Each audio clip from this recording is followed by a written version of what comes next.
Hello बच्चों, let's see question. At an instant of t equal to 0, block A is equal to 1 kilogram, moving the speed of 8 towards the right on rough surface of block B of mass 3 kilogram. Block B, which is placed on a smooth horizontal surface, is moving with the speed of 4 towards right at the same instant. The net work done by the frictional force in long time is. तो बच्चों की concept क्या हो गया यहाँ पर? अगर हम की कॉन्सेप्ट देखें तो की कॉन्सेप्ट हो गया बच्चों यहाँ पर work done by friction, work done by friction between two blocks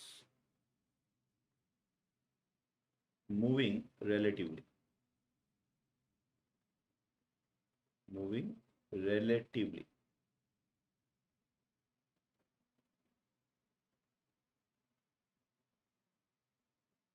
ठीक है।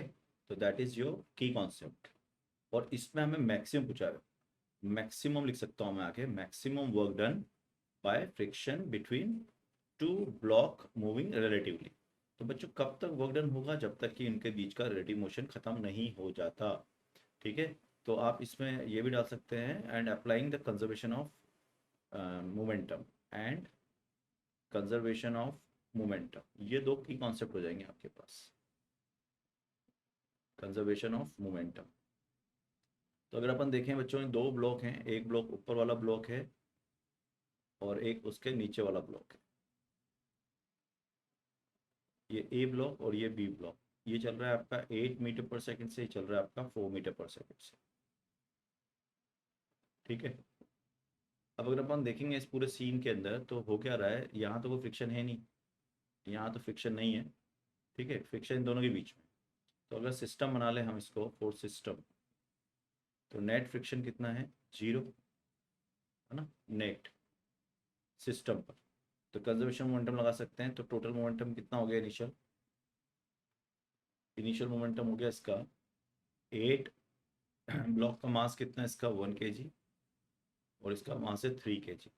तो 8 इंटू 1 इंटू 12, तो ये हो गया आपका 20 इनिशियली मोमेंटम। फाइनल दोनों का स्पीड सेम हो जाएगा, तो 1 + 3 इंटू वी, तो ये हो जाएगा आपके पास, फाइनल हो गया आपका 20 से कटेगा तो ये कितना हो जाएगा? 5।